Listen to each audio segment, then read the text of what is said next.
El día de hoy, mi turno y mi persona, Nicole Narváez, les vamos a hablar sobre los agentes causales de la micosis profunda.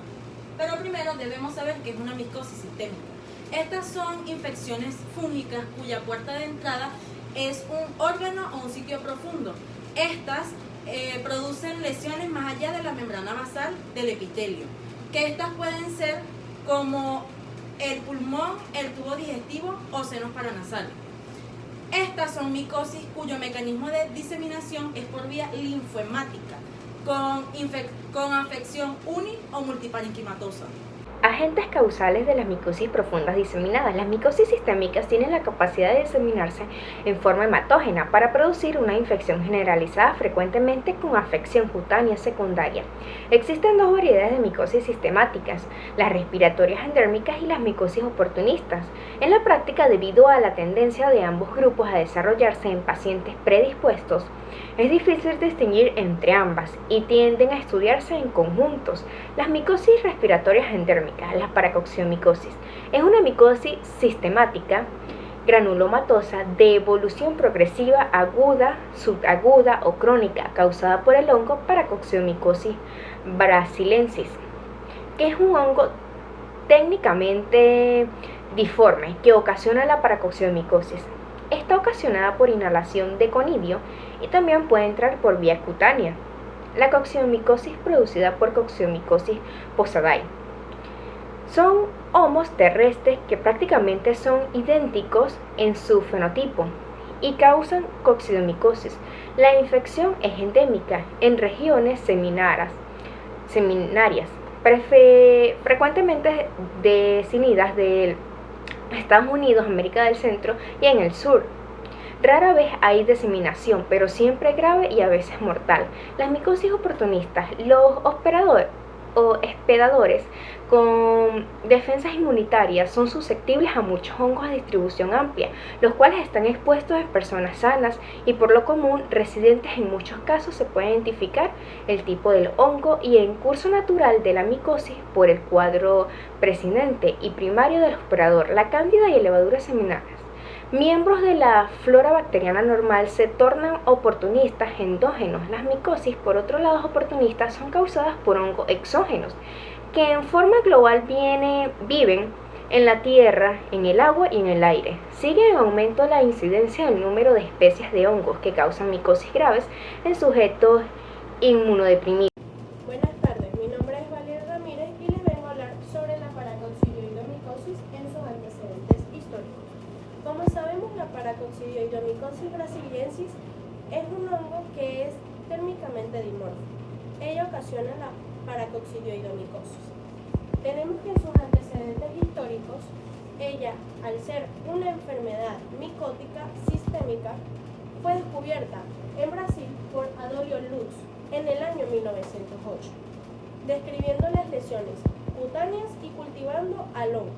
Ahora, en 1912, en Splendor, publica una gran serie de casos similares, individualizando o así a esta micosis. En el año 1928, por Almeida y Lacas, designan al hongo como Paracoccioides brasiliensis.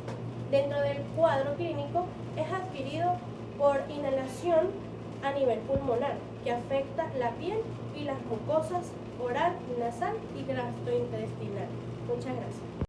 Buenas tardes, mi nombre es Silvana Marzán y yo les vengo a hablar sobre la patogenia de la paracocciomicosis. El Paracoccioides brasiliensis va a penetrar el cuerpo a través de la inhalación y sus lesiones principales van a ser en los pulmones. Luego de un lapso se van a activar los granulomas pulmonares, surgiendo neumonías progresivas, crónicas o diseminadas. En el caso de la paracocciomicosis crónica, las levaduras surgen o se pueden diseminar a otros órganos como la piel, el vaso o el hígado. Mecanismo de transmisión: se contraen por inhalación de conidios al interior de los pulmones, pero se pueden diseminar a través de vía hematógena o linfática a otros órganos. Su fuente de infección, la fuente de infección va a ser por la tierra infectada por un hongo dimorfo, que es el Paracoccidioides brasiliensis, y su puerta va a ser la pulmonar. Las vías de diseminación siempre va a ir desde el aparato respiratorio a otros órganos, como lo son la piel, los ganglios linfáticos, el vaso, el hígado, las vísceras, los huesos y en algunos casos el tubo digestivo. A continuación hablaremos sobre la clasificación de las formas clínicas de la paracoccidiomicosis. Esta puede ser subclínica o progresiva, con formas pulmonares, agudas o crónicas, o de formas diseminadas, que estas pueden ser agudas, subagudas o crónicas de la enfermedad. Esta es una infección pulmonar que es primaria y el tiempo de incubación es variable. Las manifestaciones clínicas más importantes son las tos productivas, el dolor torácico, fiebre y el malestar general. En casos graves se llega a presentar la hemoptisis, la disnea y la fiebre elevada. En la mayoría de los casos, la paracoccidioides brasiliensis se disemina por la vía hematógena y esta causa úlceras exudalivas en la piel, en mucosas nasales y conjuntivas y bucal. En casos más graves, esta llega a afectar a órganos profundos como el riñón, el vaso, ganglios linfáticos, hígado y el sistema nervioso central, en cuyo caso esta micosis suele ser muy grave y esta puede conducir a la muerte. Si esta no se diagnostica y se administra un tratamiento oportuno, esta micosis es muy crónica y en la mayoría de los casos la sintomatología es pulmonar y esta no es severa, tendiendo a disminuir o a desaparecer. Algún tiempo después aparecen lesiones de diseminación, estas son de vía cutánea y de mucosa. Por tal motivo, el paciente generalmente va a consulta médica y esta tiene dos tipos de diagnóstico. Esta puede ser por examen directo y de cultivo. Buenos días, mi nombre es Villamesa Arvandra y les voy a hablar sobre los criterios de remisión de la paracoccidiomicosis. Se define como criterio de diagnóstico a caso probado a cada paciente con manifestaciones clínicas compatibles con paracoccidiomicosis e identificación de hongos. Por su parte, se establece caso probable cuando las manifestaciones clínicas del paciente son compatibles para paracoccidiomicosis y presenta anticuerpos séricos específicos.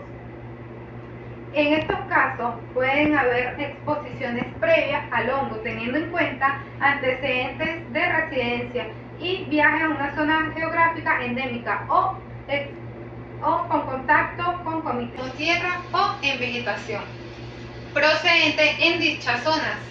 Ahora bien, la observación microscópica de los exámenes directos requiere una buena calidad de especie clínico y un observador entrenado, en tanto que el cultivo requiere tiempo para identificar el hongo.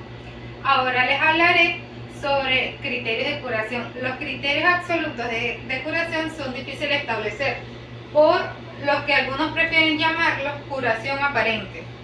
Se usan criterios clínicos y radiológicos y serológicos. La cura clínica significa resolución de los signos y síntomas con resolución de las presiones de piel y mucosa, involución de la linfadenopatía y recuperación del peso del paciente.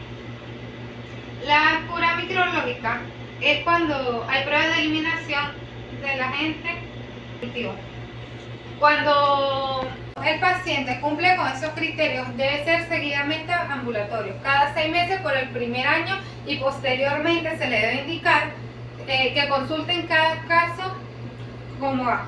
Por último, les voy a hablar sobre las recaídas. Son un poco comunes y ocurren principalmente en pacientes con paracoccidiomicosis crónica diseminada, especialmente si es el paciente ha suspendido el tratamiento antes de lo recomendado, y con los pacientes se le puede disminuir el 5%. Bueno, mi nombre es Leandro Echeche Benavides y hablaré de lo que es caracterizar morfológicamente el agente etiológico de la Paracoccidioides brasiliensis. Hablar de él es decir que es un hongo filamentoso o micelial pertenecientes al filo Ascomycota. En él presenta lo que es un crecimiento dimórfico dependiente de la temperatura. También se puede dar a crecer como un hongo saprofito filamentoso, el cual se puede dar en lo que son suelos y cultivos, que van de 18 a 23 grados Celsius. Macroscópicamente presenta lo que es un aspecto compacto, el cual va desde blancuzco a lo que es marrón, y su superficie es lanosa. Gracias. Factores que regulan el dimorfismo de la Paracoccidioides brasiliensis. Este hongo filamentoso micelial, que perteneciente a lo que es el filo Ascomycota, va a presentar un crecimiento dimórfico que va a estar regulado por lo que es la temperatura. En condiciones naturales, su hospedador va a ser el hombre. Este va a actuar como lo que es el agente casual de lo que es la paracoccidiomicosis. Esto se va a dividir en dos formas. La primera forma va a ser la micelial en forma infecciosa a una temperatura de 23 a 28 grados Celsius.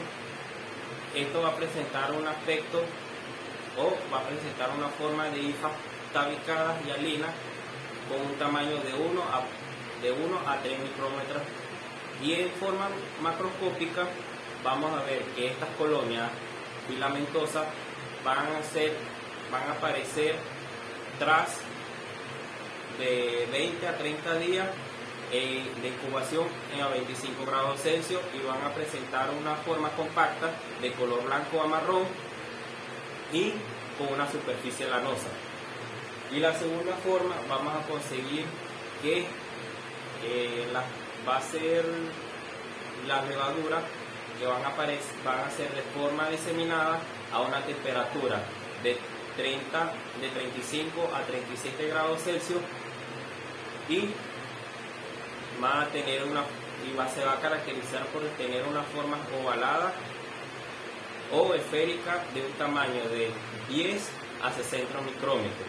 Y de manera macroscópica vamos a ver que estas colonias levaduriformes van a aparecer de 10 a 20 días, de 7 a 15 días a una temperatura de 35 a 37. La composición química de la pared celular de la Paracoccidioides brasiliensis está compuesta normalmente por lo que son polisacáridos, lípidos y proteínas.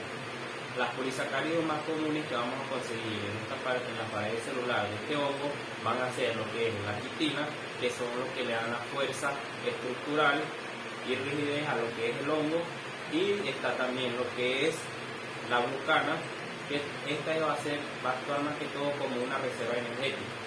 Vamos a conseguir que aparte de los polisacáridos vamos a tener lípidos. Estos lípidos están divididos en lo que son fosfolípidos y esteroles. Esto tiene un papel importante más que todo en lo que es la regulación de la pared celular. También vamos a conseguir lo que son las proteínas.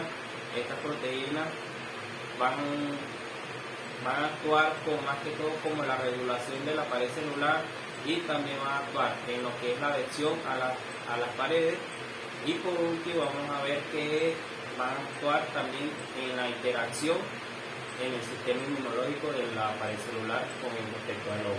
A continuación, les voy a hablar sobre la epidemiología de la paracoccidioidomicosis. La paracoccidioidomicosis afecta en zonas rurales de América Latina, en ella en particular en agricultores. Las manifestaciones de trastorno son mucho más frecuentes en hombres que en mujeres. Esta enfermedad no es transmitible de una persona a otra. La mayoría de los números de casos que se han registrado ha sido en Sudamérica, donde esta micosis predomina en Brasil, que cuenta con el 80% de los casos reportados en zonas de altas endemias, donde se calcula aproximadamente 225 casos por año. En México se han descrito un poco más de 100 casos.